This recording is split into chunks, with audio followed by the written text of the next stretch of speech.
Hi friends, வாங்க இன்னைக்கு நம்ம தமிழ் குக்கிங் கிச்சனில் இன்றைக்கி என்ன ஸ்பெஷல்னா ஐர மீன் கருவாடு தாங்க. இது ரொம்ப ருசியாகவும் மொறுன்னு சூப்பராக இருக்குங்க.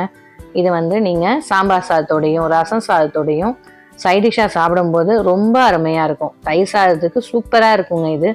இதை எப்படி செய்கிறதுன்னு வீடியோக்குள்ளே போய் பார்க்கலாம். வீடியோக்குள்ளே போகிறதுக்கு முன்னாடி தமிழ் குக்கிங் கிச்சனை சப்ஸ்கிரைப் பண்ண மறந்துடாதீங்க. கூடவே இருக்க பெல் பட்டனையும் கிளிக் பண்ணுங்கள். வாங்க ஃப்ரெண்ட்ஸ், வீடியோக்குள்ளே போகலாம்.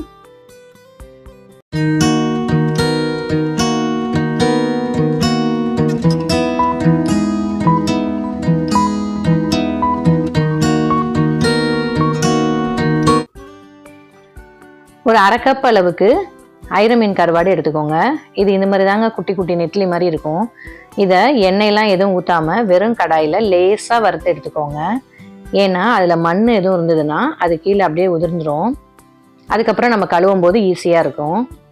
இப்போ நான் வாங்கியிருக்கிறது ரொம்ப சுத்தமாக தாங்க இருக்குது. இருந்தாலும் உங்களுக்கு எப்படி செய்கிறதுன்றதை காமிக்கிறேன். இதை அப்படியே ஒரு பவுலுக்கு மாற்றிக்கோங்க. அப்படியே அடியிலேருந்து எடுக்காமல் இந்த மாதிரி மேலால் எடுங்க. கீழே மண் இருந்தாலும் தங்கிடும். அதுக்கப்புறம் இதில் சுடுதண்ணி கொஞ்சம் ஊற்றி லைட்டாக ஒரு 2 நிமிஷம் ஊற விடுங்க. ரொம்ப நேரம் ஊற விட்டுறாதீங்க, ஏன்னா இது கரைஞ்சி போயிடும். இதில் நம்ம ஸ்மெல் எதுவும் இருக்கக்கூடாதுன்றதுக்காக மஞ்சத்தூள் போட்டு கழுவிக்கலாம். இதையும் போட்டு நல்லா கலந்து விட்டு இப்போ நம்ம சுடுதண்ணியை வடித்து எடுத்துட்டு இப்போ நான் கழுவுற மாதிரி நீங்கள் அலசி கழுவணுங்க. அப்போ தான் அதில் மண் இருந்தாலும் வந்துடும். பாருங்கள், இந்த மாதிரி தான் கையை குலுக்கி கழுகணும். மேலால் இருக்கிறத எடுத்து மாற்றிடுங்க. பாருங்கள், அடியில் மண் இருந்தாலும் இந்த மாதிரி தங்கி வந்துடும். திருப்பி என்ன பண்ணுங்க, இந்த இதில் இதே மாதிரியே கையை குலுக்கி மேலால் தான் எடுக்கணும். இப்படி நீங்கள் கழுவும் போது அதில் மண் இருந்தாலும் கீழே அப்படியே போயிடும். மேலே உள்ள கருவாடை மட்டும் நம்ம எடுத்துக்கலாம். இந்த மாதிரி ஒரு 4 தடவை கழுவி எடுத்துக்கோங்க. பாருங்கள், நான் இந்த மாதிரி நல்லா சுத்தமாக கழுவி எடுத்திருக்கேன். பாருங்கள், அந்த கருவாடு சில இதில் மண் அப்படியே ஒட்டி இருக்குங்க, மணல்லாம். இந்த மாதிரி நீங்கள் நல்லா தேய்ச்சி கழுவிட்டீங்க அப்படின்னா நல்லா சுத்தமாக வந்துடும். இப்போ ஒரு கடாயில் 1 டேபிள் ஸ்பூன் எண்ணெய் விட்டுக்கோங்க.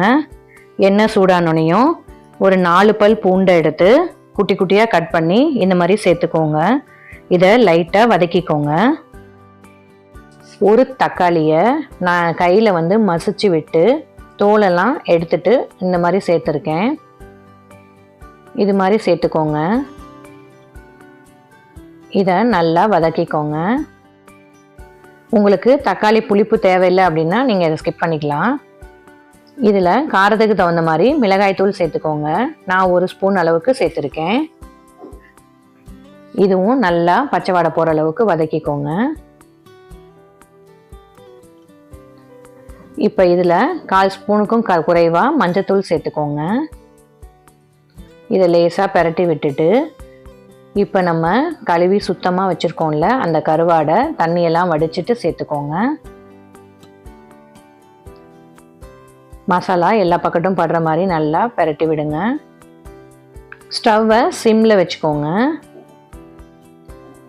இப்போ தேவையான அளவு உப்பு சேர்த்துக்கோங்க.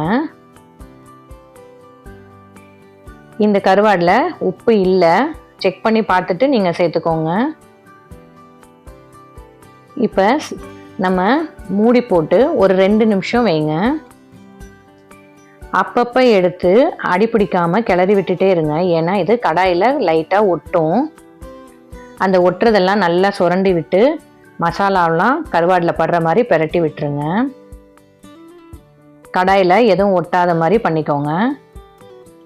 இல்லைன்னா நம்ம பெரட்ட கடாயில் ஒட்டி இருந்துச்சுன்னா அது அடியில் அடி பிடிச்ச மாதிரி ஆகிடும். இந்த மாதிரி பெரட்டி பாருங்கள், நல்லா முறுவலாக வந்துருச்சு. உங்களுக்கு மொறுன்னு வேணும் அப்படின்னா இன்னும் கொஞ்சம் நேரம் கூட விடலாம். இல்லை இந்த மாதிரி பதமாக இருந்தால் போதும் அப்படின்னா நீங்கள் இந்த ஸ்டேஜ்லேயே எடுத்துக்கலாம். நான் இன்றைக்கி மொறுன்னு தான் எடுக்க போகிறேன். இன்னும் ஒரு 2 நிமிஷம் விடுங்க. அப்போ தான் நல்லா மொறுன்னு வரும். இது மொறுன்னு இருந்தால் பிள்ளைங்க வெறும் வாயிலே சாப்பிட்ருவாங்க. ரொம்ப அருமையாக இருக்குங்க. அவ்வளோதான், ரெடி ஆயிடுச்சு. ஐர மீன் கருவாடு சூப்பராக ரெடி ஆயிடுச்சு. நான் இதை சாம்பார் சாதத்தோட தொட்டுட்டு சாப்பிட போகிறேன். செம்மையாக இருக்குங்க. இதை நீங்களும் எப்படி இருக்குன்னு செஞ்சு பார்த்துட்டு சொல்லுங்கள் கமெண்ட்டில். Thank you friends.